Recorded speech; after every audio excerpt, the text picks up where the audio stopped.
Hello guys, स्वागत है आपका बनी सेनपाई चैनल। तो आ गए फिर से एक नई वीडियो लेकर। तो गाइस, आज हम जिस टॉपिक पर बात करने वाले हैं वो है टॉप 10 हसीरास।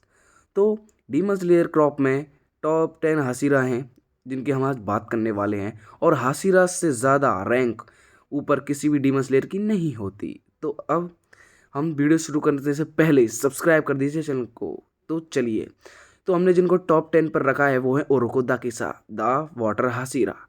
तो भाई, ये एक बहुत ही पावरफुल हसीरा थे अपने टाइम पर, यानी कि करंट जनरेशन से थोड़ा पहले, जिन्होंने तांजीरो को ट्रेनिंग दी थी और अपने माकोमो और साबितो को भी साथ ही दोनों को ट्रेनिंग दी थी। आगे बढ़ते हैं। अब आते हैं अपने सिंजीरो रेनगोकू टॉप 9 हसीरा। तो ये थे अपने फ्लेम ब्रीथिंग के हसीरा, जो हैं अपने क्यूजिरो के फादर। तो भाई, ये भी एक बहुत ही पावरफुल हसीरा थे जो ओरोकोदा के साथ से थोड़ा पावरफुल थे। तो हमने इसलिए इनको टॉप 9 पर रखा है। तो बढ़ते हैं आगे। तो अब आते हैं टॉप 8 तेंगनोज़ुई द फ्लैशी निंजा। ये करते हैं साउंड ब्रीथिंग। अगर हम इनकी बात करें पावर की, तो आपने इनको सीजन 2 इंटरटेनमेंट डिस्ट्रिक्ट में देखा ही होगा कि इन्होंने टॉप 6 अपर रैंक डीमन ग्योतारो और उसकी बहन दाकी को एक हाथ कटने के बाद हैंडल किया था। वो बात अलग है कि तांजीरो जेनेट्सु और इनोसुके भी थे साथ में। हाँ, पर भाई बच नहीं पाता तेंगनोज़ुई, पर उसने फाइट बहुत तगड़ी की थी, आप देखना डीमन स्लेयर में। तो और इनकी एक खासियत और है कि इन्होंने तीन तीन शादियाँ की हैं। तीन तीन इनकी 3 पत्नियां हैं। तो अब हम आगे बढ़ते हैं। अब आते हैं टॉप 7 क्योजिरो रेनगोकू सिंजिरो के बेटे। इन्होंने अपने फादर से सीखी है फ्लेम ब्रीथिंग। और इनकी एक खास बात है कि इन्होंने ज़्यादातर बुक है जिसमें से ट्रेनिंग ली है। लेकिन अब ये है कि हमारे क्योजिरो हमारे साथ नहीं रहे क्योंकि अकाज़ा ने इनको मार दिया था। पर फिर भी एक बहुत ही पावरफुल हसीरा थे फ्लेम ब्रीदिंग के। तो अभी हम आगे बढ़ते हैं। तो अब आती है टॉप 6 हसीरा मित्सुरी कनरोजी, जो है अपनी ब्यूटीफुल हसीरा। इन्होंने फ्लावर ब्रीथिंग की महारत हासिल की हुई है, क्योंकि डीमन स्लेयर में अपने जो क्योजिरो हैं इसने उनसे ट्रेनिंग ली थी, पर ये फ्लेम ब्रीथिंग नहीं सीख पाई। तो इसने खुद ने अपने हिसाब से ही क्या कि फ्लावर ब्रीथिंग बना दी है। तो इसलिए हमने इनको टॉप 6 पर रखा है। तो आगे बढ़ते हैं। अब आते हैं टॉप 5 रैंक हसीरा, जिनका नाम है मुइचिरो तोकितो। तो ये गाइस इस जनरेशन का, यानी कि कोई भी जनरेशन हो उसमें सबसे छोटा हसीरा है, जिसकी एज है 14 साल। और ये करता है अपना मिस्ट ब्रीदिंग। तो भाई, ये बहुत ही पावरफुल हसीरा है, क्योंकि इसने अकेले ही टॉप अपर रैंक टॉप 5 को, यानी कि ग्योको को अकेले ही मारा था, क्योंकि इसके साथ कोई भी नहीं था। ये अकेला वहाँ पर फंस चुका था और वहीं पर इन्होंने अपना मार्क अनलॉक किया था। आपने देखी होगी फाइट, तो देखना। अब आते हैं अपने टॉप 4 ओबनाई एगरो।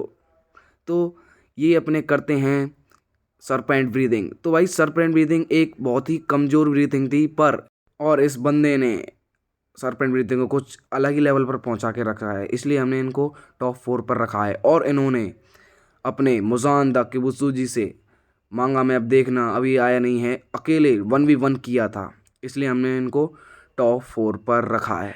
तो अभी हम आगे बढ़ते हैं। अब आते हैं अपने टॉप 3 ग्योतोमियो, जो ऑफकोर्स करते हैं वाटर ब्रीथिंग, पर इन्होंने इसमें 11th फॉर्म भी अनलॉक कर दी है, जो इन्होंने खुद ने बनाई है। और इनको भी ओरोको दाकिसा ने सिखाया था। और ये बहुत ही शांत स्वभाव के हसीरा हैं, जो ना ही ज़्यादातर किसी से बात करते हैं और ना ही किसी को इतना ट्रेनिंग करते हैं, इसीलिए ज़्यादातर सबको पसंद आते हैं। अब आते हैं अपने टॉप 2 हसीरा, जिनका नाम है सानेमी सिनाजुकावा। तो ये गाइस करते हैं विंड ब्रीदिंग, और इन्होंने भी विंड ब्रीदिंग में बहुत ही महारत हासिल कर रखी है।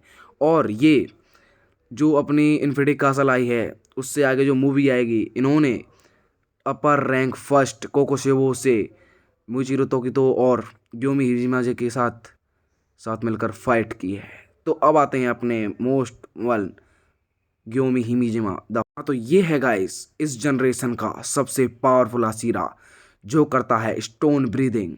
और इसके पास एक कुल्हाड़ी और एक बॉल जैसा हथियार है, जो बहुत ही पावरफुल धातु से बनाया गया है, इसलिए इसको कोई नहीं तोड़ सकता। और ये अपना एक ऐसा हसीरा है कि जब अपना केबुत्सुजी मुज़ान आया था इनके जगह पर, तो इसने उसको बहुत ही तगड़ी टक्कर दी थी और उसका सिर तक फोड़ दिया था, बिल्कुल ख़त्म कर दिया था। और इसी के साथ इसने अपने अपर रैंक फर्स्ट कोकोसेवो से भी फाइट की है, जो कि बहुत ही पावरफुल रैंक डीमन है। और जो अपना कोकोसेवो है उसने भी कहा था कि मैंने तुमसे 500 साल में तुमसे ज़्यादा पावरफुल हसीरा अब तक नहीं देखा है। जो अंधे होने के बावजूद भी इसने कोकोसेवो को तगड़ी टक्कर दी थी और इसने ट्रांसपेरेंट वर्ल्ड भी अनलॉक कर दिया था। और इससे कुछ समय पहले एक डीमन को नंगे हाथ पूरी रात सुबह तक रोके रखा था। तो इसलिए हमने इसको टॉप फर्स्ट पर रखा है, क्योंकि ये मोस्ट पावरफुल हसीरा है। तो भाई आज के लिए बस इतना ही, मिलते हैं आपको नेक्स्ट वीडियो में। तब तक के लिए बाय टाटा, मिलते हैं।